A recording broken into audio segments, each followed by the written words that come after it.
Welcome to the Gus Alva Perspective, a videocast that is earmarked to address abundance and gratitude over the mindset of scarcity and fear.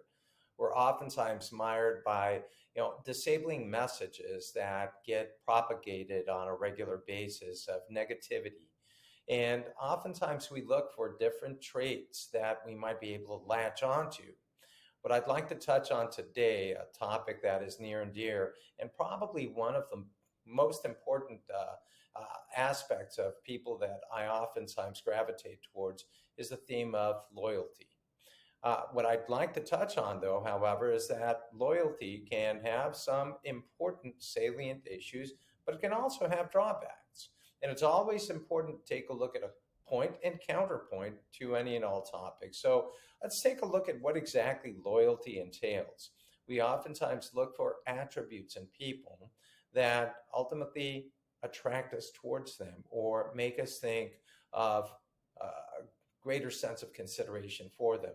And deep seated loyalty is a strong and unwavering commitment that can be placed on a person or a group or an organization or a cause. So, loyalty goes beyond surface level allegiance and is oftentimes rooted in a very strong emotional connection or a sense of identity. And the important issue here is that deep seated loyalty is important for several different reasons. And what I'm going to do for you right now is maybe walk you through three examples of where it's important, but also counter it with three areas where it might be counterproductive. The first thing that I'd like to look at is, what exactly trust does in reference to a relationship with others. Uh, Interestingly enough, trust and stability are tied in, uh, hand in hand. Uh, we basically note that loyalty creates a strong bond between individuals or groups as they can then subsequently rely heavily on each other and feel a sense of support, dedication, as well as dependability. Ultimately, when we take into consideration long term relationships, we note that loyalty is crucial for cultivating long term relationships. There's a deep sense of commitment when challenging times hit. I recall that, as a youngster, my father would give me multiple examples of saying that, a true friend is someone that you can count on through good and through bad times. And challenging times are oftentimes those specific times or points in time that help us really discover the degree of quality of the individuals around us. Certainly disagreements or setbacks can set in, and loyalty allows relationships to weather storms and grow stronger over time. So we see a very ready example of where, having a true sense of camaraderie towards someone else, even in difficult times, might actually be evocative of something that creates a further bond. A third point is actually one in which we take a look at, team cohesion. If you are an individual that is deeply loyal and you're working collaboratively with other people, well, it ultimately means that if you have a deep sense of loyalty, you're working towards a shared goal. You're supportive of other people in your team, and you ultimately have the best interest at heart of the entire group, not just yourself. And that's oftentimes one of those very appealing points associated with somebody that is deeply loyal. Now, since we gave 3 points in which loyalty is very important, it's not a bad idea to take a look at a counterpoint.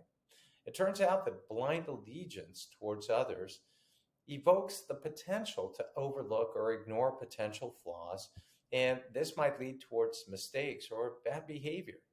And interestingly enough, this is a great example of in which we can see a hindering of growth, innovation, or improvements, since critical feedback might be dismissed or it might be suppressed in the perception that the other individual might feel like there's a sense of disloyalty tied in with, you know, being the recipient of critical feedback that, again, might not necessarily be ingratiating to the other individual.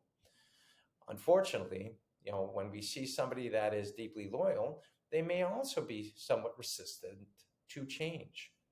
And the reluctance to adapt new ideas or the fear that it might compromise loyalty to the existing order might then subsequently create some friction and additional problems. And so we see that not in all circumstances will loyalty be a good thing.